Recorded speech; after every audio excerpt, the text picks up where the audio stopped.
Alors, porte 14, dernier chapitre, le chapitre 4. Alors, on va se concentrer et reprendre les choses.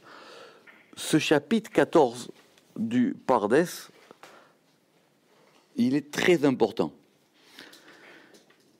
Parce que dans les 13 premiers chapitres, on avait expliqué des principes, des règles, avec évidemment beaucoup d'exemples.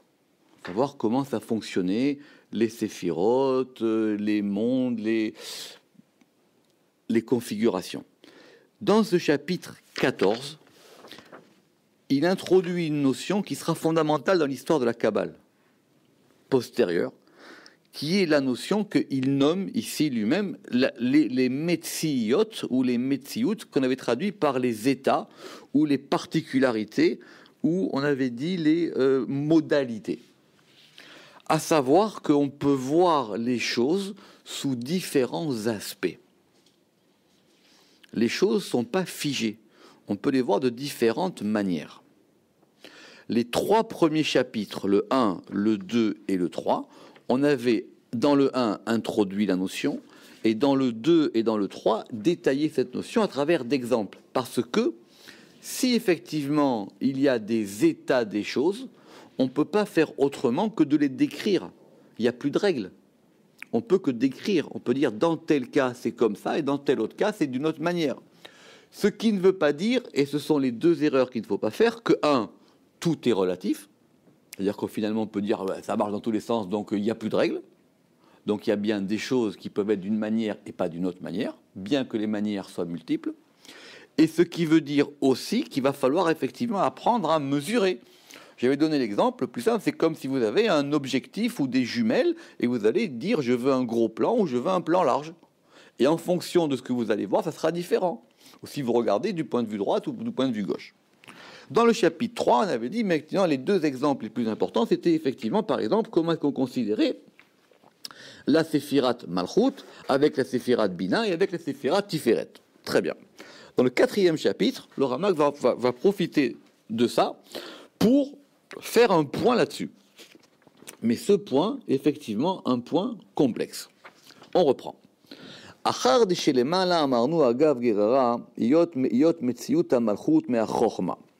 Après que plus haut nous ayons dit, en passant à propos, que l'état de la Malchut provenait de la Chochma. L'une des manières de voir les choses, c'est que la Séphirat Malchut, elle est en lien avec Chochma. Je vous renvoie pas répéter tout ce qu'on avait dit sur comment est-ce que la Malchut, elle avait été formée et constituée, mais l'une des manières de voir les choses, c'est que ça veut dire qu'elle vient de la Chochma. Et on va détailler ce point-là. Et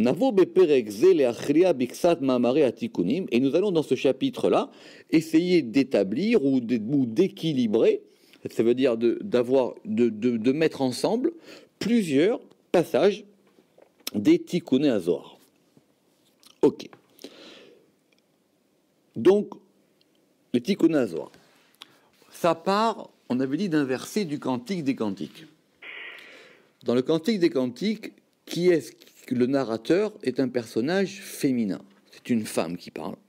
Et elle parle à ce qu'elle appelle son dodi, son aimé, son ami.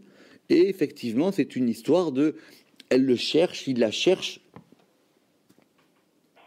de diverses manières. Effectivement, ce personnage féminin, on va l'attribuer à la Malchut ou à la Shrina ou à la Knesset Israël. Même des commentateurs classiques comme Rachid, etc., ils ont noté cette chose-là. Et à un moment, elle dit « Ani yeshena veli bi'er » je suis endormi, et eux, puisque c'est elle qui parle, « veli bi'er » et mon cœur est éveillé.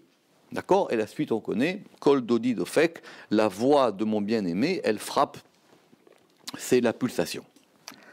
Le Zohar dit Ve'od ani yeshena, à propos de ani yeshena, on va inverser les lettres et au lieu de dire yeshena, on va lire shenia.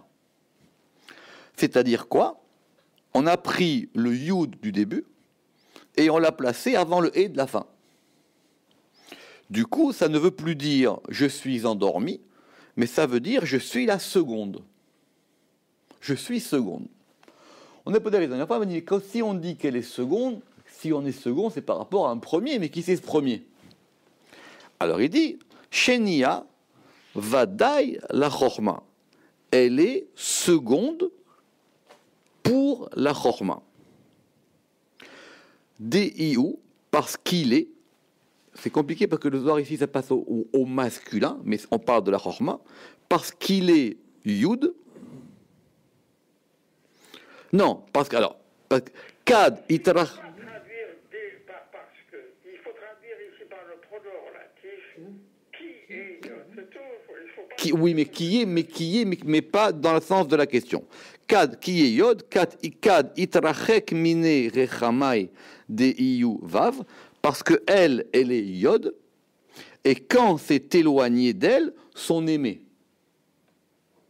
Qui est son aimé? Son aimé, c'est le Vav. Donc vous avez une femme, elle a l'homme qu'elle aime, et l'homme qu'elle aime, il n'est plus là. Ce qui correspond au pshat, elle le cherche, elle dit, il n'est pas là. Veraza demila, et le mystère de cette parole-là, il est dans un verset. Ce verset, il dit quoi? Il dit Hachem, Bechochma Yisad Aretz. Avec la Chochma, il a fondé la terre.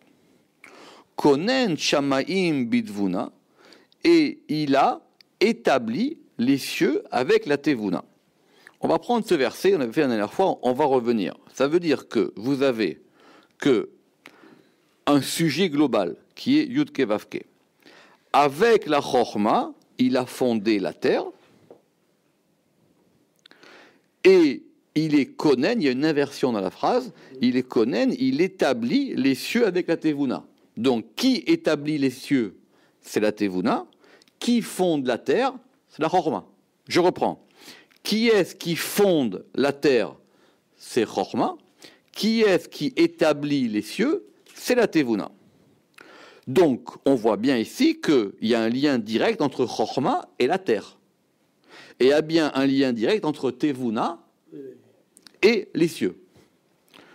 Et donc, on va l'expliquer. Chochma, dans le verset, Dei ou Abba, qui correspond au père, que vous vous rappelez qu'on peut dire que les sirotes, Abba, que Chochma, c'est le père, et Bina, c'est la mère.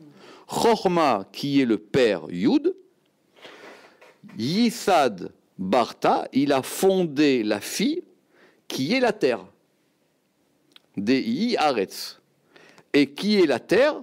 He Zeira, c'est le petit He, Aretz Vadai, la terre assurément. Pourquoi le petit He? Parce que dans le tétragramme, on a Yud Kevavke. Ici, les Tikkun HaZohar nous disent qu'il y a un grand He et un petit He. Le grand He, il va correspondre à la Bina, et le petit He, il correspond à la Malchut. Ce verset, donc, vu comme ça, est surprenant.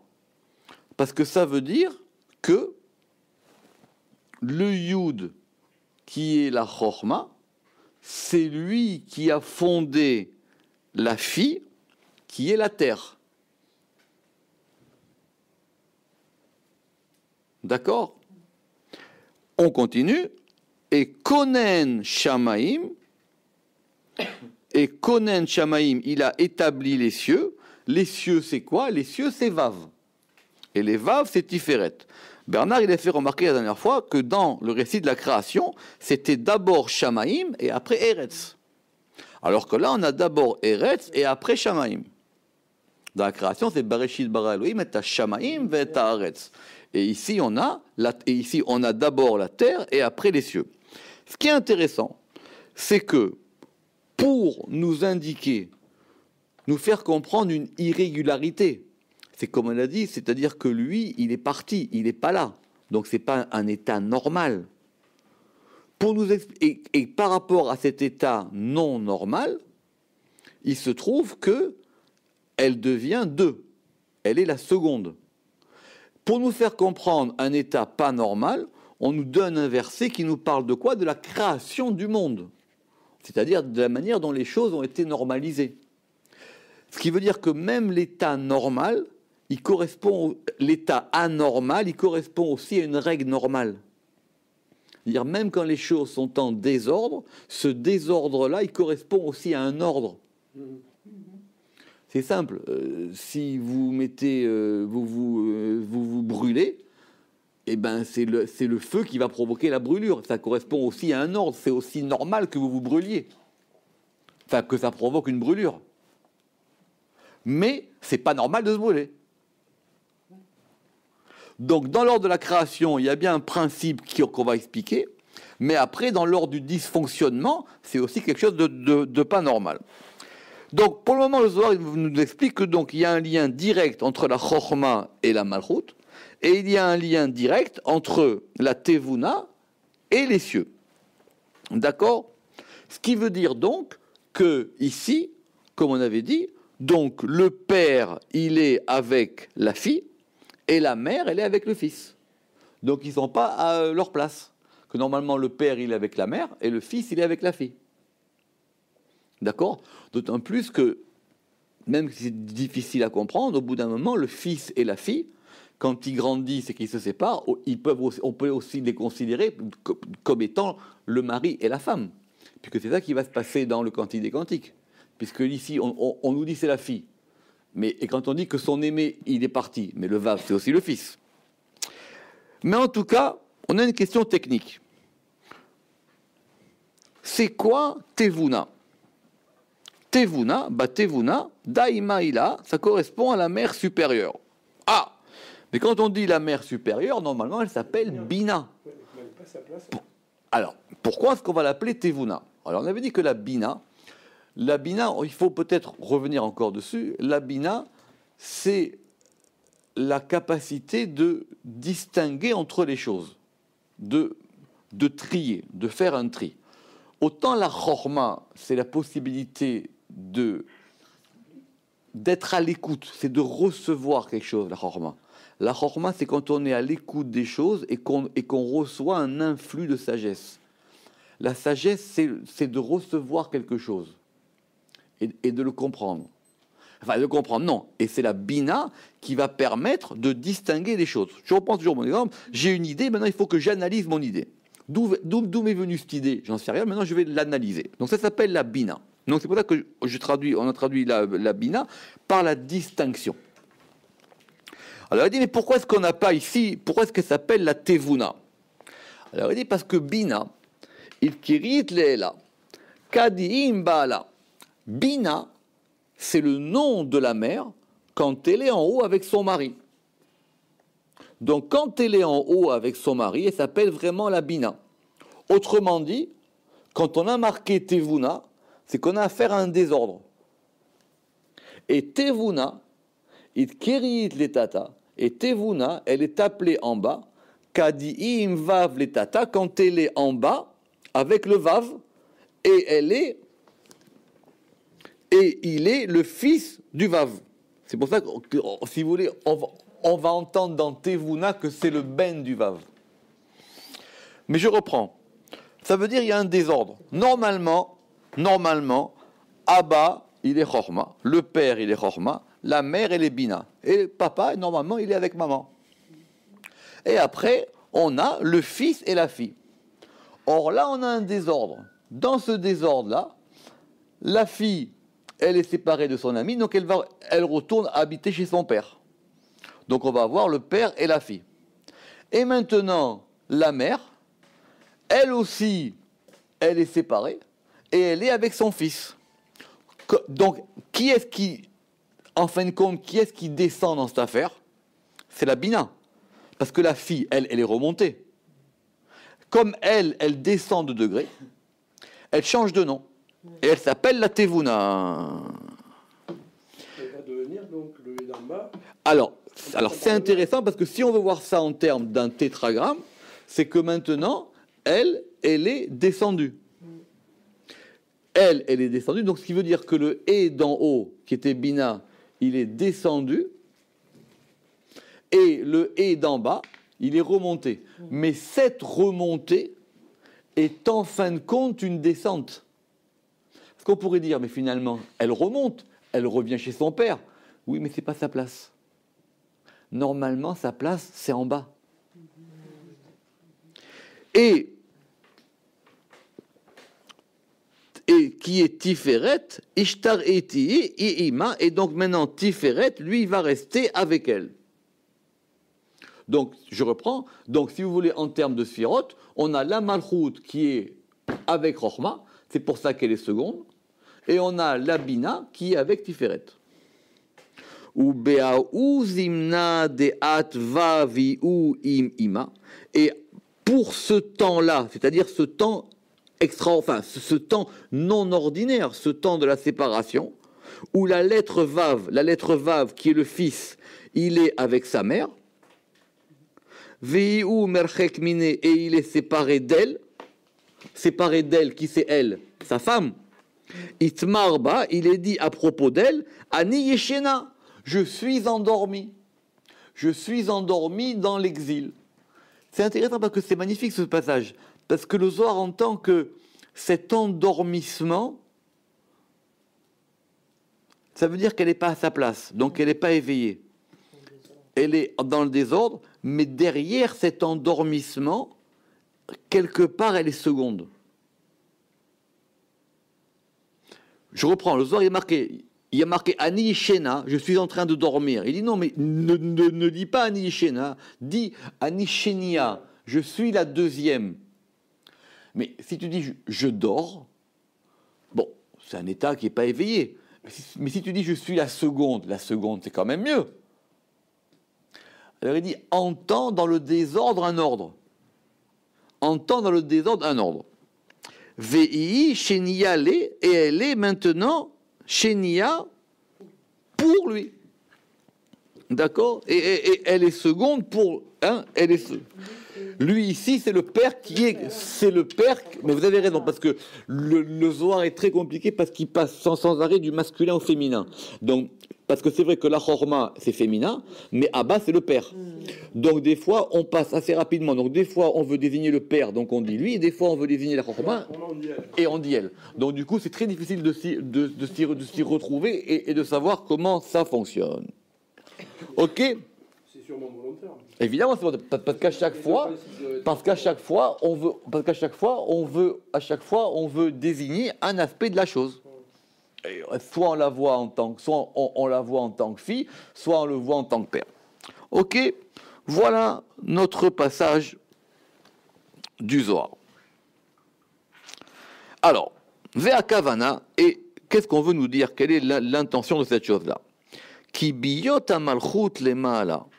Quand la malchut, elle est en haut, il y a bien marqué en haut ici, hein, quand la malchut, elle est en haut. Ishenia la chorma, elle est seconde par rapport à la chorma, et elle est un yud, mamash, kamota, kemo shebiya bemekomot rabim, et elle est un yud comme lui, comme on voit dans d'autres endroits. C'est intéressant, parce que ça veut dire que elle, qui normalement est un he, elle devient yud. Parce qu'elle est potentiellement. Si tu prends les composantes, le va. Mais la grande difficulté, c'est qu'à ce moment-là, mais on dit, mais finalement, c'est bien ce qui lui arrive. Son mari, il n'est pas là. Elle est chez son père. Donc au moins, elle est en sécurité. Il y a quelqu'un qui s'occupe d'elle. Ils sont ensemble.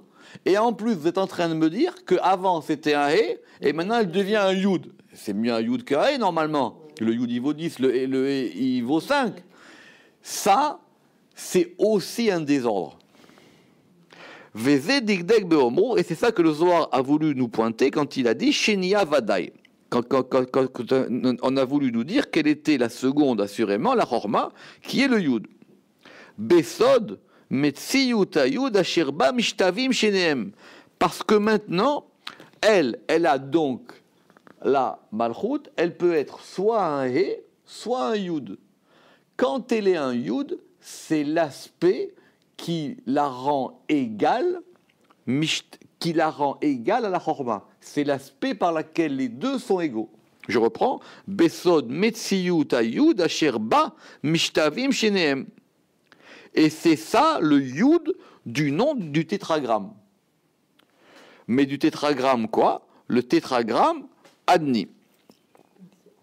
Alors, je fais une parenthèse. Non.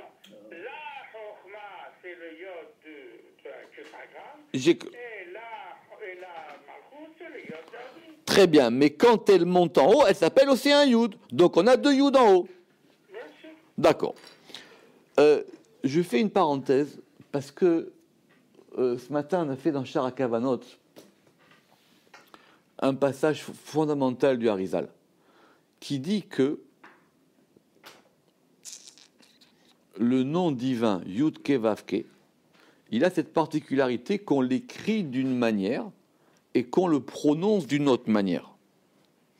Mais ça veut dire on l'écrit Yud-Ke Vav-Ke et on le prononce Adonai.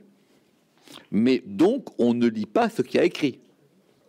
Mais on lit ce qu'il y a écrit. Donc on lit une chose et on dit autre chose. Ce qui veut dire donc qu'on unifie 2 choses. On unifie une lecture avec une écriture. Parce que c'est important qu'il soit écrit comme il se doit. Bon, on ne peut pas l'écrire de travers. Donc on lit une chose et on prononce une deuxième chose. Il dit quand on fait cette chose-là, on unifie 2 côtés.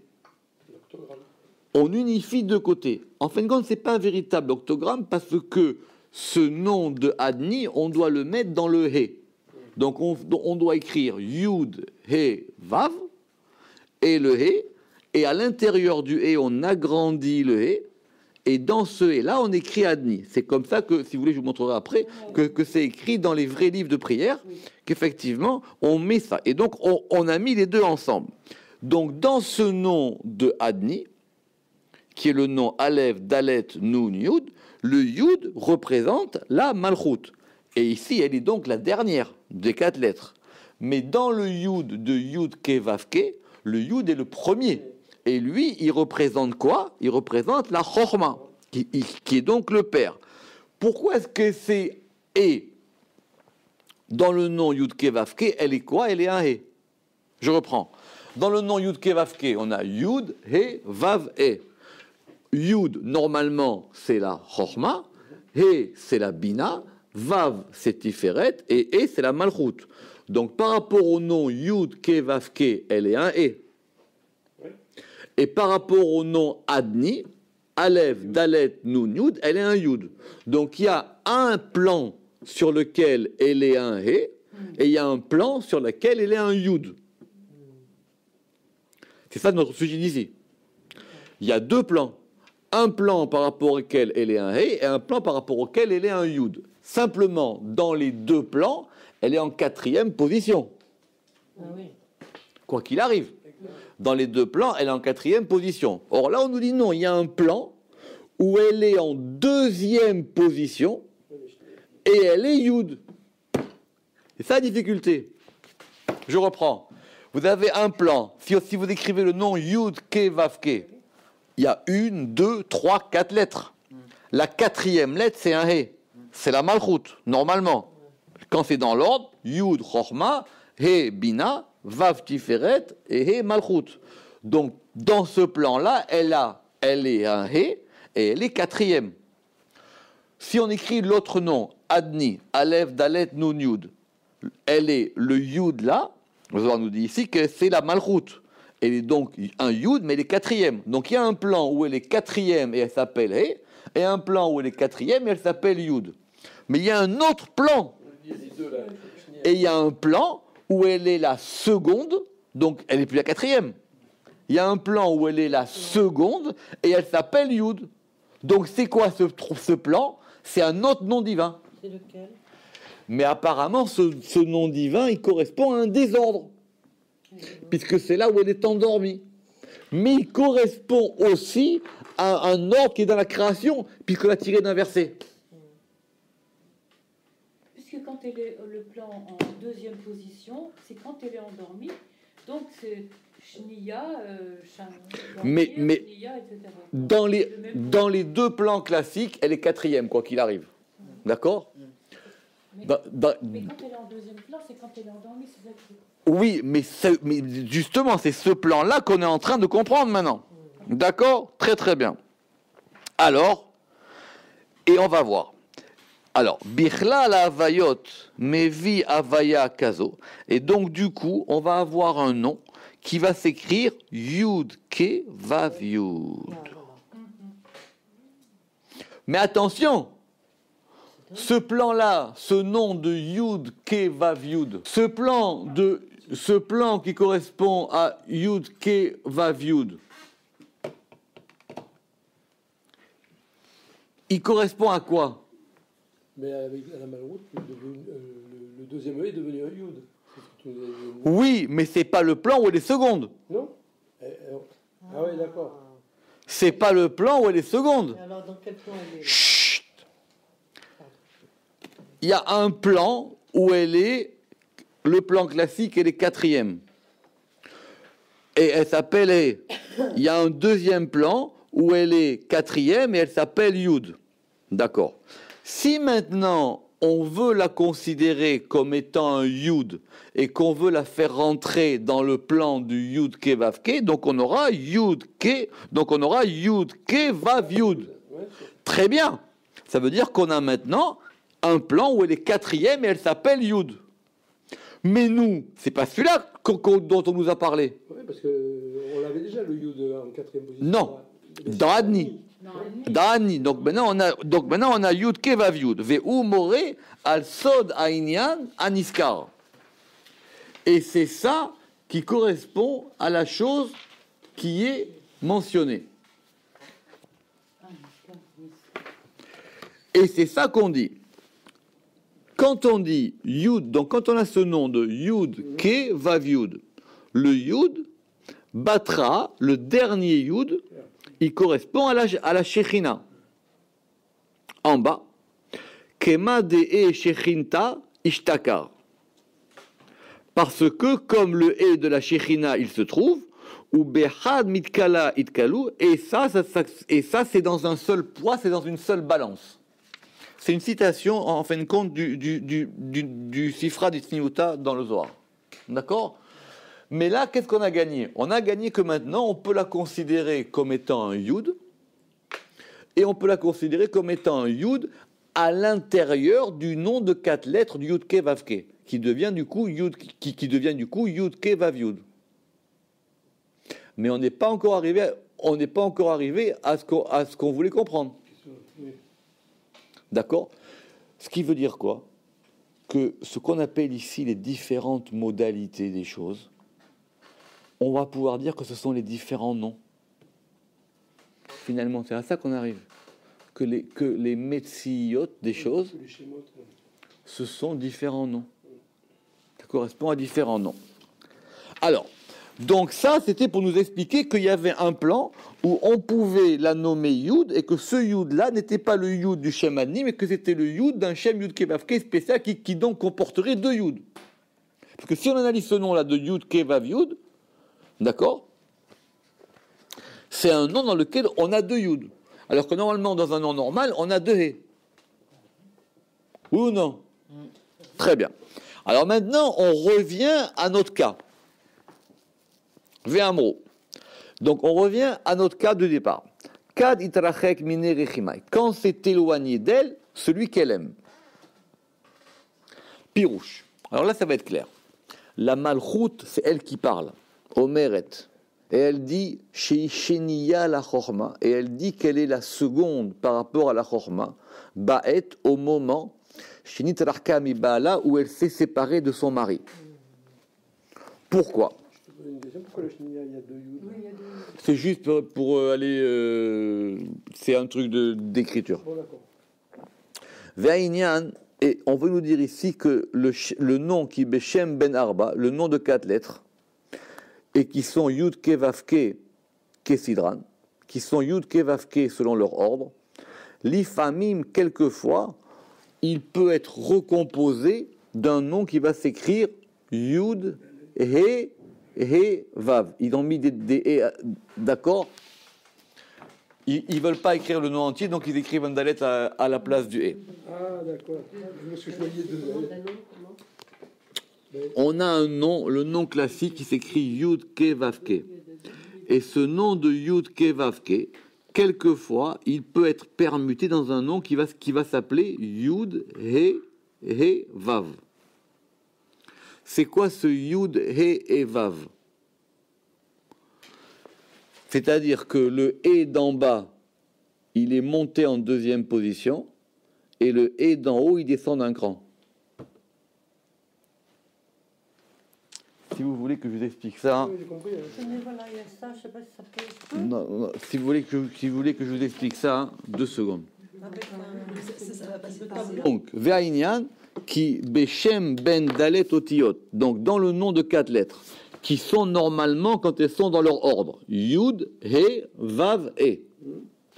Kesidran, l'ifamim, quelque part, Yitztarfu, ça peut se permuter dans un nom qui va s'appeler Yud, He, Vav.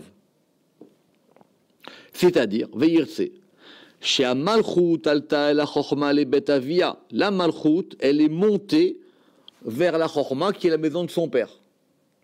Elle est repartie dans la maison de son père. D'accord? Mais c'est intéressant parce que c'est le lieu où elle va reprendre des forces. Eh oui. Parce qu'il faut bien qu'elle ait quelque chose. D'accord? Il faut que c'est le lieu où elle va pouvoir se régénérer. Puisqu'elle est seule maintenant. Pour se régénérer, il faut qu'elle retourne dans sa base. Donc, mais du coup, donc elle monte. C'est pour ça que je dis, elle monte, mais cette montée, c'est une descente. Enfin, c'est une montée qui va atténuer la descente, qui va atténuer son problème. Et le Tiferet, maintenant, lui, qu'est-ce qu'il va faire? Eh bien, il va s'unifier avec la Bina, parce que du coup, maintenant, la mère, elle est obligée de s'occuper du fils. Ou plutôt, d'accord. Et c'est ça qu'on a dit,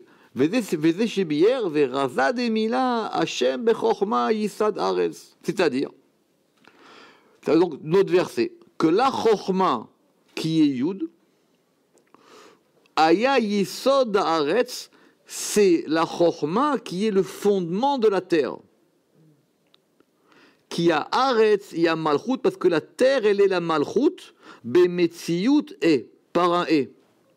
Veyisod Hae ou Yud. Et le fondement du et, c'est le Yud. Lisez bien, Sheu Metziyut Atzela, qui correspond à l'aspect de la côte qui a été prise de Adam. En fin de compte, il faut relire le verset. Quand on a dit Hashem bechochma yisad aretz, ça veut dire que la terre, son appui, c'est la chochma. Donc quand elle va être en difficulté, il faut qu'elle retrouve son appui. Or son appui, elle peut le retrouver que chez son père, que chez Chochma. Or ça, c'était prévu dès le début de la création. Dès le début de la création, ce qui la fonde, c'est la Chochma. Ce qui lui donne un fondement, ce qui lui donne un assise. Donc là maintenant, comme elle est en difficulté, elle est obligée de revenir dans l'état initial.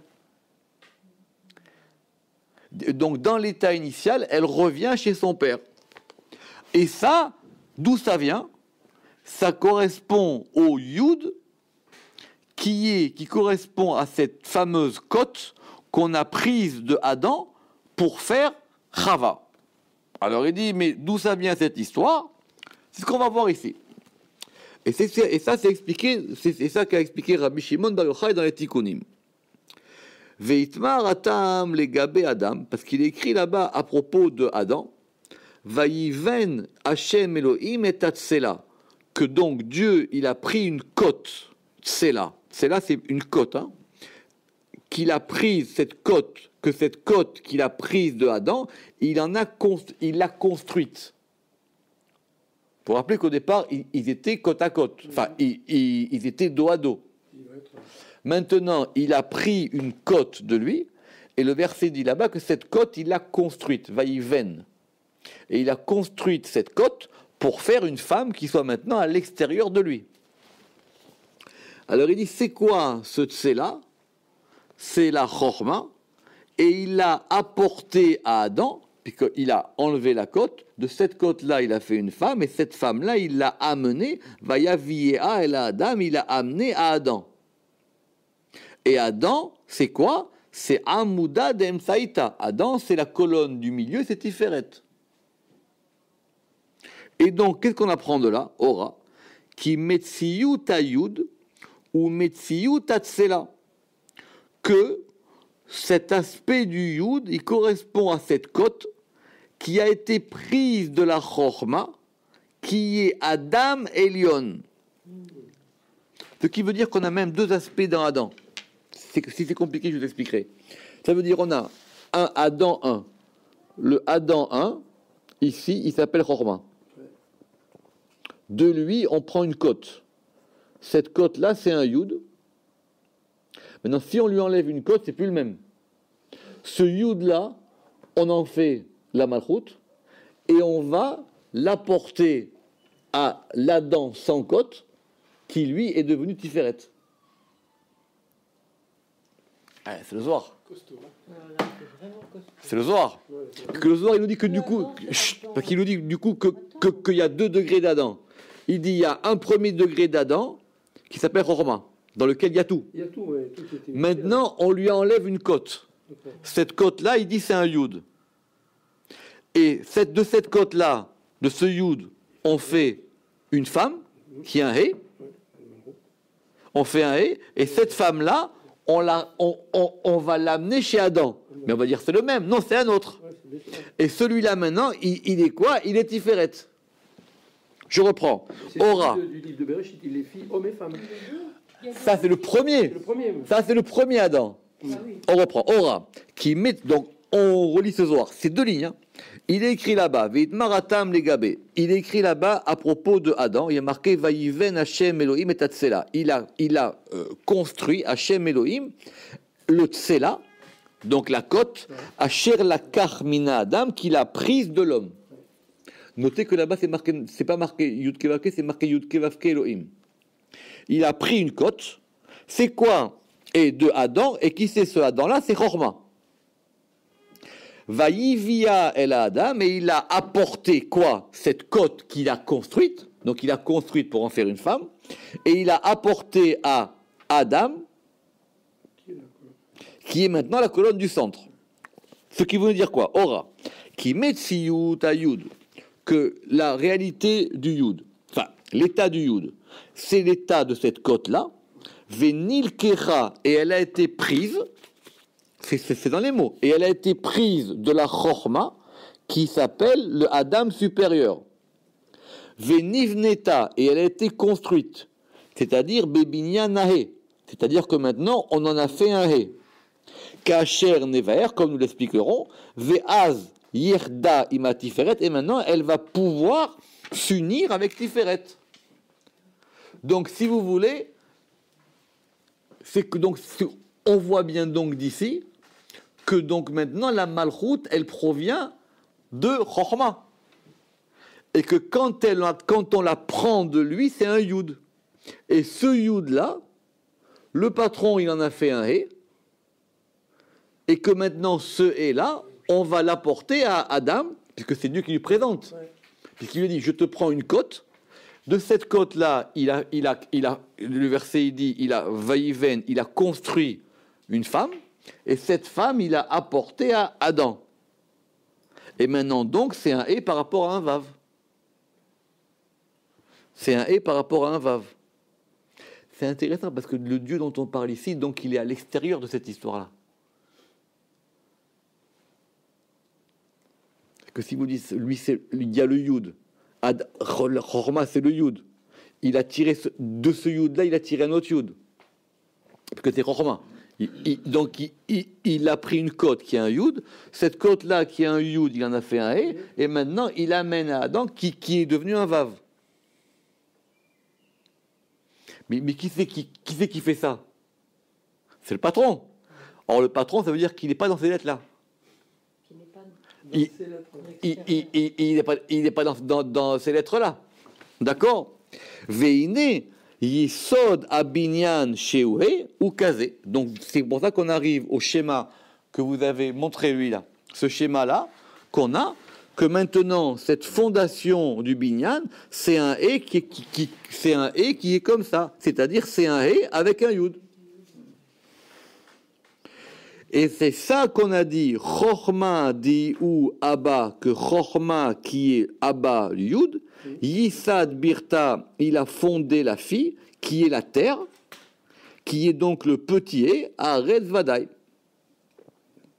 C'est-à-dire, qui Metziut, l'aspect qui s'appelle la terre, que la Torah a appelé la terre, Deainu Bechinata Atartona, et donc la terre, évidemment, la terre c'est le dernier des degrés. Parce que il faut bien que poser les choses quelque part, ça s'arrête là.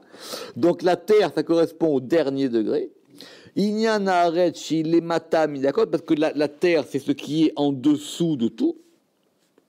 Et le fondement de cette terre, Ve'yisod Aret Sazot, qu'est-ce qui a fondé cette terre-là? C'est la Chorma. Alors après, quand on dit Konen Shamayim Bitvuna, il a établi les cieux avec la Tevuna, et il dit, il en est de même pour la fondation des cieux. Et ça s'est fait par la Tevuna. Pourquoi? Qui ikaram em me'achorma. Alors il dit attention. Par rapport à leur principe, les cieux et la terre, ils proviennent de la chorma. D'accord? D'ailleurs, c'est ce qui est marqué dans ce qu'on voit. Comme c'est expliqué dans la porte 10, dans la porte 10 et non 9, dans le chapitre 2. Parce que, vous savez qu'il y a les cieux et il y a l'étendue. Donc, l'étendue qui est Metziut à Rekia ou Me'achorma. Normalement, ça provient de la Chorma. Omnam, Konantu, maintenant le fait de l'affermir, c'est pour ça qu'il y a deux verbes différents. Dans le premier, il y a marqué Yisad, il a fondé, dans le deuxième, il y a marqué Konen. Deainu Binyanu, c'est-à-dire le fait de le construire, ou Bechinat Asovevet, ou Melabeshet Arakia, et ce qui va maintenant entourer et qui va habiller cette étendue, ça s'appelle les cieux. Voilà la différence qu'il y a dans la Torah entre Rakia et Shamaim. Rakia, c'est une étendue, c'est une ligne, et les cieux, c'est ce qui entoure et ce qui habille cette ligne. Le Rakia. C'est super ça. Ça, il faut le noter. Donc, le Rakia, il provient de Chorma, et ce qui est autour de ce Rakia qui s'appelle Shamaim, ça, c'est venu par un degré qui s'appelle ici la Tevuna. Vezeaya Bitvuna. Et pourquoi est-ce que ça s'appelle Tevuna? Parce que c'est le nom que la Bina elle a, chez où Abina, Biyota Mityachedet Ima Tiferet, cette Bina, quand elle s'est unifiée avec Tiferet, comme le dit la fin du texte. Mais ça, c'est dans la situation de la création du monde. Dans la situation de la création du monde, les cieux, ils ont été donc fondés par Bina qui s'appelle Tevuna, et la terre, elle est fondée par Chorma. Et ça, cette situation-là, je reprends, on la retrouve quelque part quand on va voir cette histoire que la Malchut, elle va devenir seconde. Donc on voit bien que les choses sont en mouvement, ça dépend comment est-ce qu'on les voit. Donc des fois c'est un Yud et des fois c'est un E. Et des fois c'est le dernier Yud et des fois c'est un autre. Et vous voyez bien que quand les choses se mettent en mouvement, le mouvement chamboule tout. Mais au bout d'un moment, on arrive à une situation, parce que concrètement, elle habite chez son père, et l'autre, sa mère, et la mère, elle est partie chez le fils. Donc, il y a eu un mouvement, et ce mouvement-là aboutit à une autre situation, à une autre metsiout qu'on va appeler un autre nom. D'accord ?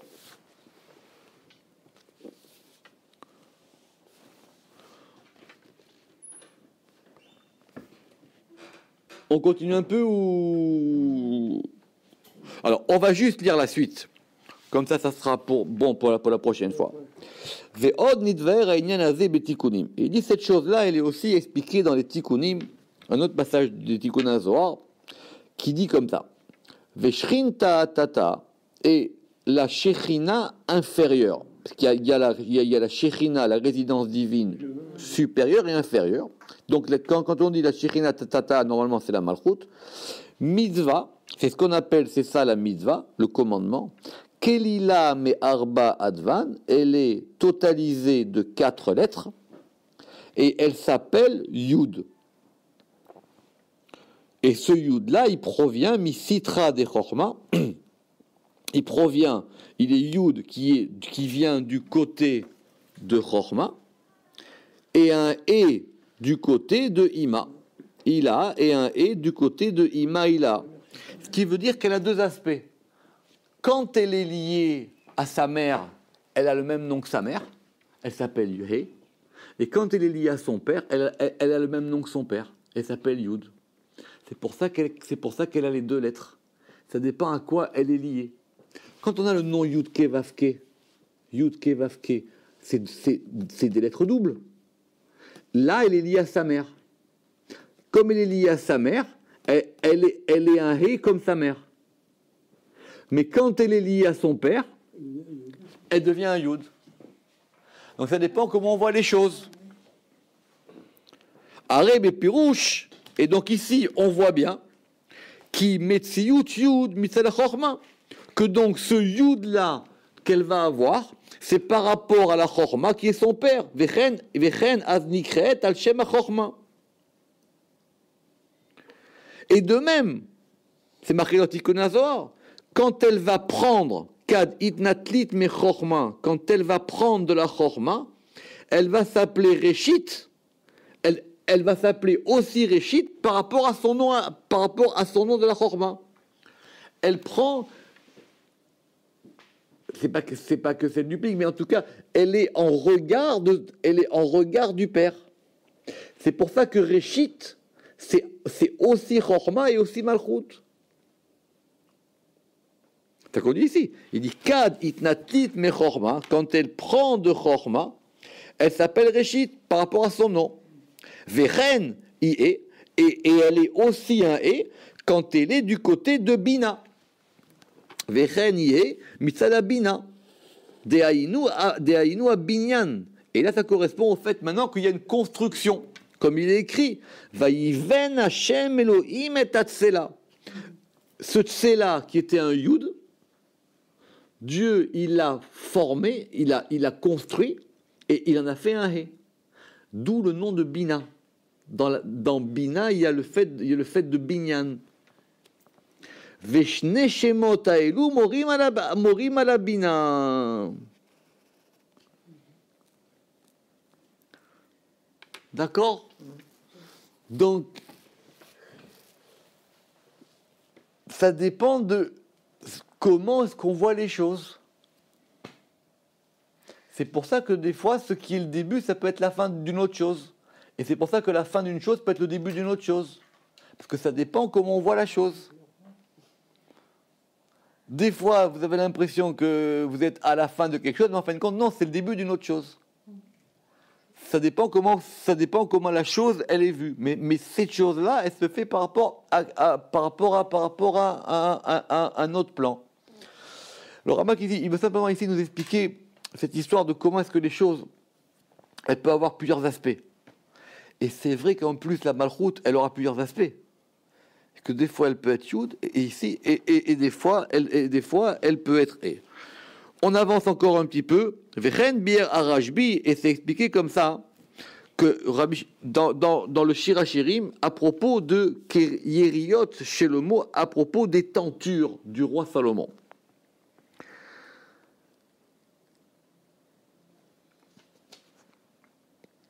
Ok.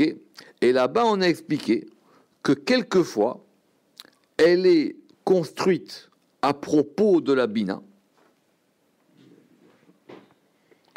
Bemetziut tet dehafé al Yud. D'accord? Et elle correspond à un tête qui entoure un Yud. On expliquera ça la prochaine fois. Baruch Adonai Leolam. Amen ve Amen.